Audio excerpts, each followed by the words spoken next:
what you know about purification to save the heart of a nation. Let burn a talking wood, bringing light to a talking wood. Natural law, just wisdom and love, facing truth below as a bird. Let burn a talking wood, let burn a talking wood. Okay, so we're going to go ahead and get started. I'm just going to introduce myself. I'm Cynthia Mitchell. I started this group to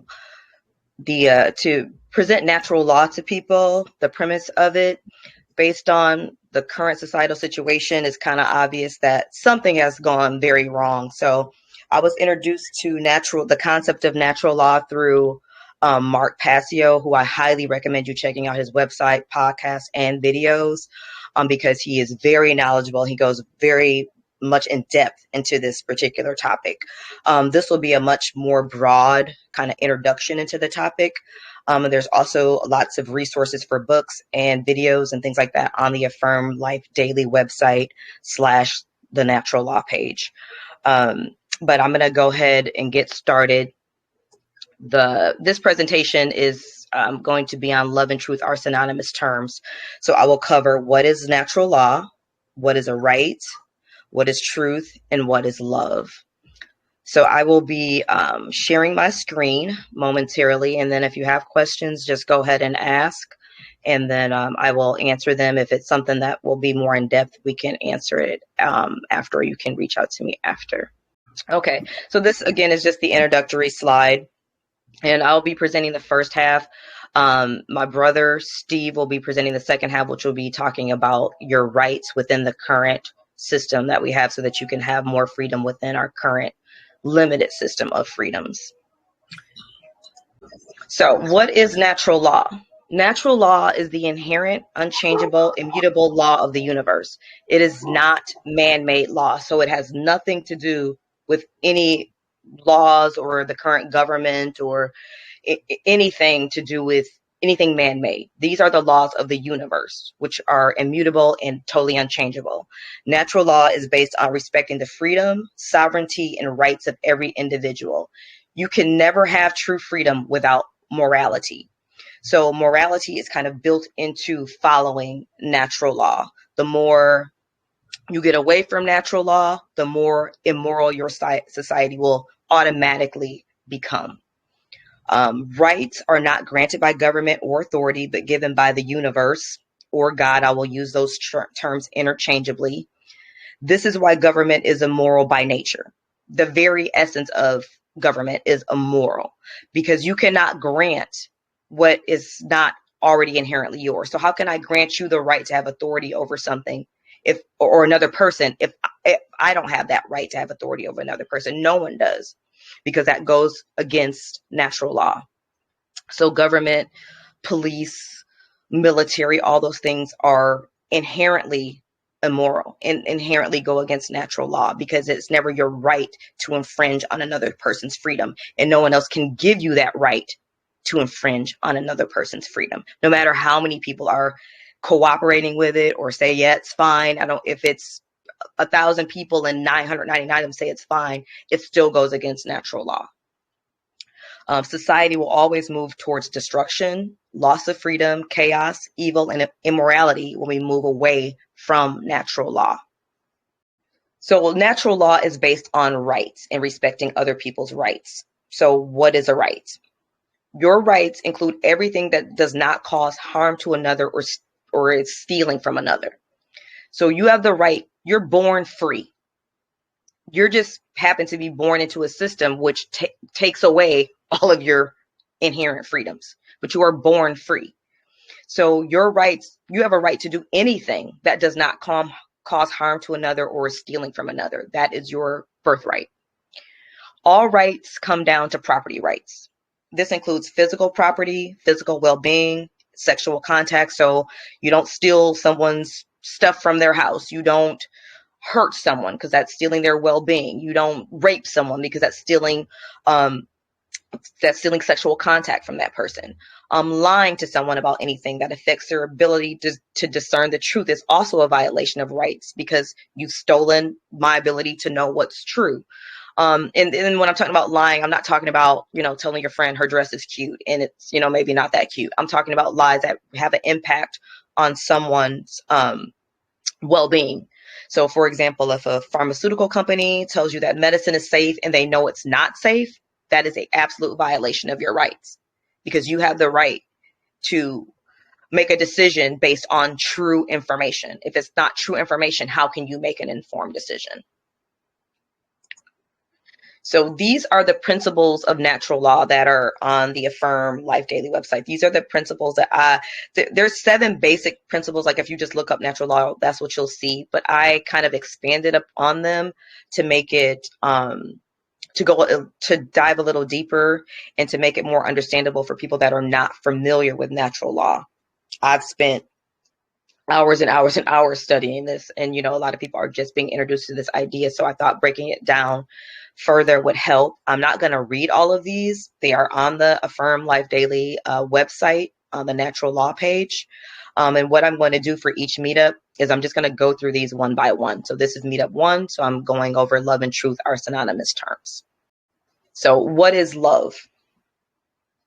Love is the fundamental vibration of the one consciousness in the universe.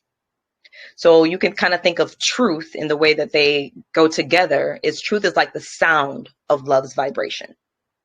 Because if love is what is, then when you speak of what is, it will be the truth. So love and truth are intertwined and lead to the same harmonious destination: freedom, order, and peace.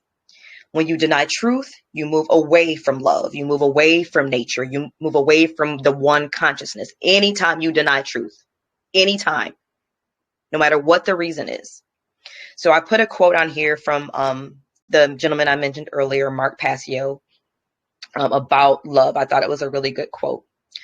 Love is the force that creates harmony and order, brings light to the darkness, and expands consciousness and awareness of self. Since the divine is the embodiment of perfect love, it must also allow perfect freedom. This is why there is no direct intercession on the behalf of the divine in our world.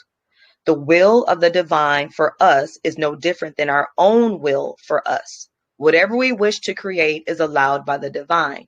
That is perfect freedom and therefore perfect love. So basically he's saying we are all part of the one consciousness. We are like little pieces of the one consciousness. We are all in part at the same time, if that makes sense. So if we want to create chaos, if we want to create a hell on earth, we're allowed to do that with our free will. But we also have that same ability to create a paradise for ourselves. We have that same ability too. So it is completely up to us what we create. And we are collectively creating the reality that we are experiencing now. That's why it was so important for me to do this and to share this information, because we are creating our own reality. So if we can will a completely different reality into existence, but a lot of that just depends on people kind of breaking free from the programming and brainwashing that they're in right now. What is truth? Truth is objective and not subjective. That is a big, big deal, because so many people, especially now, feel like truth, it's my truth, or it's, they make up the truth to fit their situation. So if truth were subjective, the world would literally lose all meaning. Just imagine if there was really no objective truth. Nothing would mean anything, because you could say nothing is true. So your life would be completely meaningless if there was no truth. Everything would just be someone's perspective. But truth is objective. It is knowable, and it can be experienced directly and proven by factual and or observable proof. So for example, 2 + 2 is 4, no matter how many people deny that fact. Again, you can use the example of you got 1,000 people, 999 say it's 5. That does not make it so. It's still 4. Even if it's just one person who is acknowledging that truth. It doesn't change the truth. It just changes what's happening. It doesn't actually, you cannot change the truth. It's indestructible. The term my truth like I said, is a new age term designed to lead individuals to moral relativism. What moral relativism is when right or wrong changes depending on the circumstances, and you will deny obvious truths or facts because you want it to fit your situation. Most people use moral relativism so they can do what they want to do, basically. They can be selfish, they can be greedy, they can work a job that they know leads to destruction or hurting people or harming people, and make an excuse because they use moral relativism. They just say, well, it's this situation, I can do it, but that situation I can't. So the example I gave is believing that police murdering someone is okay, but a citizen murdering someone is illegal and wrong. But if murder is wrong, it's always wrong unless it's self-defense, because that is someone trying to take away your rights. And you always can protect your rights. That is not violence, that is force. You are just protecting your rights with force. But that is the only time it is okay to do harm to someone, is to protect your own rights. You do have a right to protect your rights from whomever, whatever person, whatever entity. You always have that right to protect your own rights. So this is how Mark Passio defined truth. Truth is unwavering. It simply is, and it's always simple. It is only our perception that wavers, either toward the truth or away from it. But the truth itself is simply that which is. It's just reality. The truth is just reality. And so many people have a problem now just acknowledging reality, but that's all the truth is. It's just reality. Some will attempt to sell you the lie that there is no truth. That which is true can never be known, or that it is only our perceptions of truth that comprise reality. At worst, these are deliberate lies by those intentionally attempting to mislead us. At best, these are ill-formed opinions of the severely misguided. The truth is that the truth exists. It is knowable. You can become increasingly aware of it in your own experience. This is, in fact, the reason we exist. So that is it for my portion. See, my glasses had slid down onto my nose. But did anyone have any questions on anything that I presented before Steve takes over and does his portion on rights and becoming a state national? So Steve, I will let you take it away from here.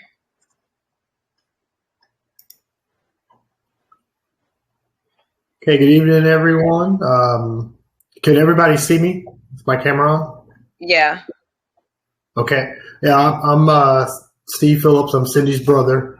So I wanted to present, kind of like a little 101 presentation about, where we currently are, with, our rights as far as being a citizen and how we're viewed legally, and what steps you can start taking to be more free under a government system. But like Cindy was saying, it's really no type of government system is natural, and you're really not free. So you can gain more freedoms, but to be truly free, we would have to move towards something that doesn't involve government. So, but with that said, let me pull up my slides. All right. So this presentation is about, the goal of it is becoming a state national.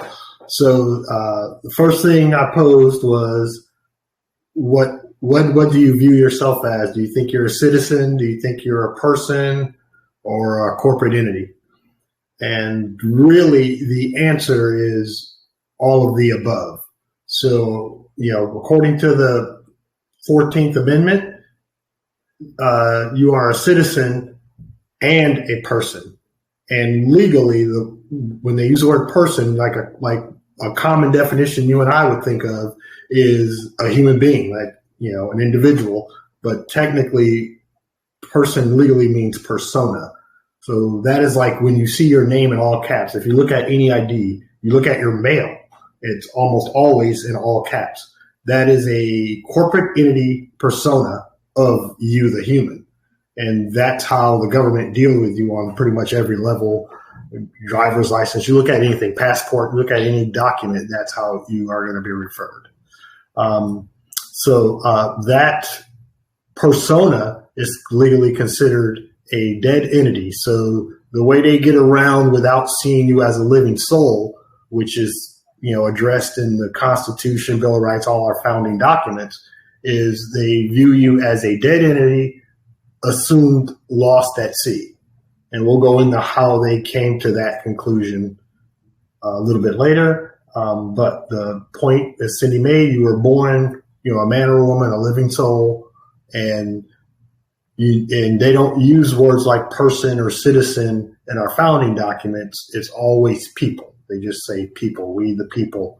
And so our goal is to get back to at least that. So under a government system, we're not considered a corporate entity and not treated as such. Oh, and by the way, while I go through the slides, feel free to interrupt, stop me. If you have a question, that's fine. All right, so just getting a few definitions. A lot of these definitions are out of Black's Law Dictionary, which is a good reference if you're ever dealing with the government in any capacity or law enforcement or anything like that. You said it's called Black's Law Dictionary? Yes, Black's Law Dictionary. Okay. Yeah, that's a really good reference. I have Black's Law book here. I need to get an updated copy of it because they change stuff periodically. So there's different editions. I think it's up to the 11th edition now. But anyway, so like a person, like we have that common definition of our head, what that would be. But legally, it's the subject of rights and duties according to the rank in society. It is a corporation. So when they refer to you like that person, especially when it's in all caps, they are referring to you as a corporate entity. And then originally we were referred to as people, and that's just the aggregate of individuals that constitute a state. So as you can see, that's when we were truly a republic, and the states were members of the republic. So the states really had all the power, and, we really didn't, we were just, we didn't really have a federal government with all these, with an army and laws and police and all that stuff. We didn't start out that way. And then a citizen, a person who's granted rights and responsibilities as a member of a nation. So the country gives you your rights, and that's not true under natural law. You already have the rights. So what right would a country have to give you rights you already have? So the whole thing is a fallacy. The whole thing is it's just fraud. And and then we go into some other things that are good to be aware of is common law, law of the land. That's where we started. That's what the Constitution addresses. Those are rules and principles to secure property rights. So that's all much closer. It's not natural law because it's still man-made, but it's much closer to what natural law principles are. And in admiralty law, which is what we're under now as a citizen, when you're a citizen, you're under admiralty law, law of the sea, and that's where that dead entity comes from, that you're presumed dead, lost at sea. So that's how they dispose of your living soul portion of it. So they don't have to treat you like a living soul, but just say, you're presumed dead, lost at sea. And you are under the jurisdiction of criminal and civil maritime commerce rules. Maritime is only for commerce, for commercial use. We are not, the vast majority of us are not dealing in commerce in our everyday life. And registration is something good to be aware of as well. That is the commercial enrollment of property for government ownership. So when you register a car, you are giving ownership, primary ownership, to the state. And then the state gives you usage rights, and that's how they get away with, charging you, making insurance mandatory, making you pay fees for tags, things like that. Having a driver's license, that's also part of that agreement. because you inherently have the right to travel. In on the books in our laws, but what they do is they give you a driver's license. Driving is considered a professional commercial activity. So they are saying every person with a driver's license is acting in a commercial manner, and we all know that's not really true. But if you're a taxi driver, yes, you need a driver's license. If you're going to your friend's house, you don't need a driver's license. Okay. And okay, so this is just a little synopsis of where we went and where we are now. So, like I say, the United States started off with United States for America. A lot of people know that. Something I didn't know till recently. I just thought it was the United States of America, and the reason why that's important is because under the law, of means ownership.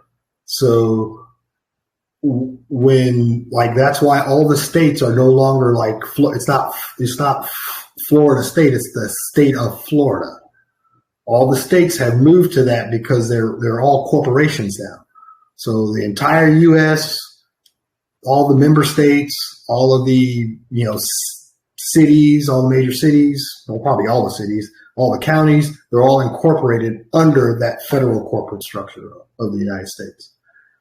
So constitutional rights have been superseded by statutes and codes. If you ever read the Constitution, you can see how many laws are in there, and you see people in court over things that are not in the Constitution because the court system you don't have rights under the Constitution when you go to a maritime admiralty court, which almost every court is. There are very, very few actual constitutional courts. There's very, very few constitutional lawyers because they're just ignoring that law, and we let them get away with ignoring the Constitution, which is the founding. So everything they do, which is most of the laws on the books, are against the Constitution, are unconstitutional. But if we don't say anything and we agree to it by registering cars, getting driver's licenses, and staying in the system, we're giving consent. So the biggest thing under our current or our original government is to not give consent anymore for those actions if you don't want to be treated as a corporate entity. So like I say, they're granting you privileges and assigning responsibilities. That's what statutes and codes do. That's corporate policy. That is not your constitutional rights. Your constitutional rights are pretty simple and clear. And if you don't violate that, you're not breaking the law per se, the law of the land. But when you break a statute or a code, you're breaking the law of the sea. You're breaking that admiralty law, which they will enforce. And they say all of these policies are for our liberty and security, but all they do is limit us and make us slaves to a system, and it's just designed to keep control over the population. So couple of examples: law enforcement. The sheriff is really the only true constitutional law enforcement, and militia. So the way it used to work is a sheriff would have deputies. If any issue came up beyond the scope that him and his deputies, the sheriff could just activate the militia. So what he would do is just go to the like say it's at a city level or town level. He would just go to the council. The sheriff would request that the militia be activated, which were just citizens on standby, which is, that's why we have the right to bear arms in the Constitution. And they would activate the militia if they needed more forces to deal with any issue. And most issues that were foreseen in the Constitution were issues against the government. This system was set up so the government couldn't grow too big and get out of control and oppress the way we were being oppressed by England. So that quickly all got replaced by the same oppression that England was doing, and we just called it the United States. So it didn't last long under this, but so, and now we have policy enforcement. So the police and federal agents, they do policy enforcement. They don't actually do law enforcement. And another example is a lawyer. They've been replaced by attorneys in admiralty courts, bar attorneys.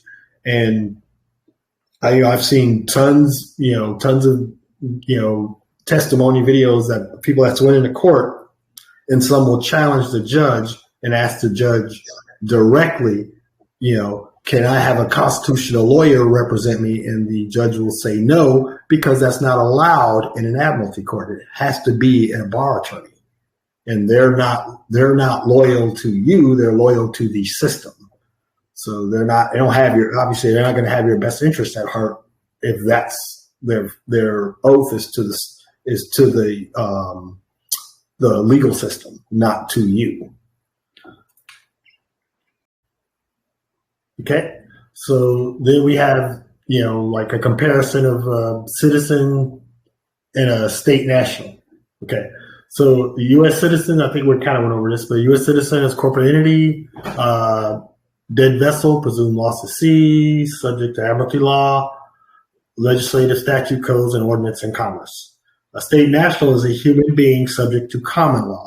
And again, common law is far simpler and much like natural law, and like where we started as a country. And so shortly after your birth, you're a sovereign state national because you were born a national of whatever state you were born in. That you were just a state national, which is a member of the United States. And then that was changed to U.S. citizenship to change your legal status and to change your obligation to the U.S. federal government instead of to the states. So they can make sure that at the federal level that supersedes anything a state can do, which is reverse of how it started. States had the power, federal government did not. And that happened when your parents registered your birth certificate, because remember, registration is giving ownership to the state, to the government entity that you register it with, which is usually your state.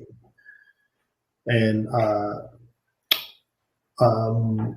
so to get back to your original civil and constitutional status, that's a long, rather complicated process. They made a complicated system, so it's kind of complicated to undo it. But if it's something you're interested in, it's definitely could be worth your time and effort. But there will also be challenges because more and more people are doing this, so they're making it much more difficult to do. And I'll get into a couple of examples that even I've experienced on my journey so far. So it starts with repudiation and revocation of U.S. citizenship with the Secretary of State. And by the way, before I get into this is a big deal. It's not something I would take lightly. I would do a lot of research to make sure this is something you understand, you know what you're in for, before you just head down this road because it just sounds like a good idea. You got to know it's a good idea for you before you would even consider doing this. But back to this, so you would just file that affidavit with the Secretary of State. So part of this process is like you need your birth certificate. You need your original birth certificate with your registration number on it, the signature of the doctor and your parents, things like that. Just that one step they make difficult.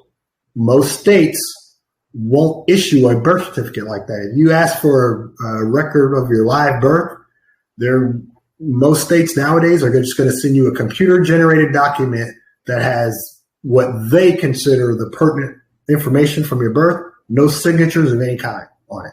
So I just want to interject, Steve. He is talking about your long birth certificate, not the one you have at home, not that birth certificate, not the one we all have. Yeah, well, right. I happen to have, before I did this, like a copy of my original from when I joined the military a long time ago. So I had one original copy, but I wanted more than one. So I tried to get more. So what they've done, like, for example, I was born in Wisconsin. Wisconsin has changed the definition of what a long form birth certificate is in their statutes. They just changed what it is. So now they're saying that computer generated form with no signatures, that they're saying there's enough information on that computer generated document to be the long form. So I asked Wisconsin for a long form, and I got back that computer generated document. Nothing, didn't look anything like the original I had got, 30, 40 years ago. Didn't look anything like that. So, and I've checked, and there's other states that are doing, a lot of other states are doing the same thing. So because normally you can just go online, request it, pay the fee, and they'll send it to you. To get an actual copy, which they will no longer certify, but at least you have the copy of it with the signatures, you have to write them and explicitly tell them what you want, and they will explicitly send you back a copy that says it's not certified, can't be used for ID purposes. But that's not my goal with it. My goal is to get those numbers off of it, to get the signatures, dates, and numbers off of the document. Like when I was registered with the state, things of that nature.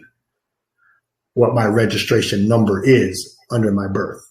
Because that's a whole nother conversation, but that's something that corporate entity is actually traded on the stock market and everything, but that's a whole nother conversation. All right. Maybe you can cover that next time. Yes. Okay. So the second major step is to submit after you send this to the Secretary of State. It's an affidavit. Affidavit is a statement of truth. In the law, a statement of truth that's unrebutted is truth. So if I send an affidavit to someone and say this, this, and this, I attest that this, and this is true, and they do not rebut it point by point, every point I made in the document I sent them becomes truth in the law. So none of these people, I sent mine to the president, Secretary of State, the Attorney General, everybody. So, and none of them replied. So those statements I made to them are all truth in the law now because they didn't reply within 21 days. That's how long you have legally to reply to an affidavit. So you wait for 21 days. You're going to send all this out with proof of return receipt, which was another problem I had. The only one you need legally for this is from the Secretary of State. I got back every single one. I sent out 5. I got back the other 4. I did not get back proof of delivery from the U.S. Postal Office for the Secretary of State. It's been many months, and I've contacted them many times, and they just refuse to acknowledge that registered mail that's tracked got delivered to the person. They'll send me stuff saying it was delivered to Washington, D.C., stuff like that. And I'm like, no, I need proof that it was delivered to the Secretary of State because that's who I addressed it to. I didn't address it to just Washington, D.C. So that's, I don't know if that's a coincidence. Kind of weird to me, but I don't know. Sure I thought that the only one I need out of the 5 didn't come back. And then, I opened up an inquiry with the post office and I still don't have it back.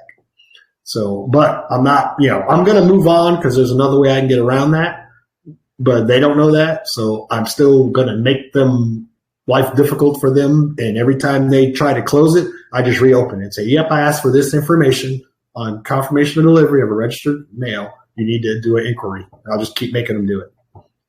So, just trying to fight for my rights. I have a right, it's a postal service that they're supposed to provide, and they're not even providing it. But it's another conversation as well. So second step is the deed of reconveyance, and that takes ownership of your vessel. By vessel, I mean, your name, your all caps name. That vessel they created, that's not going to go away.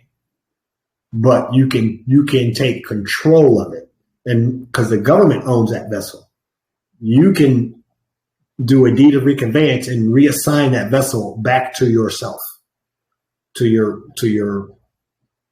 human person that you control. You can attest that is what happened. So like the first step is kind of just telling your intentions on what you want to do, and the second step is when it's kind of like actually doing it, saying like they had their chance to prove that they own this vessel, they didn't, so now I'm taking control of it.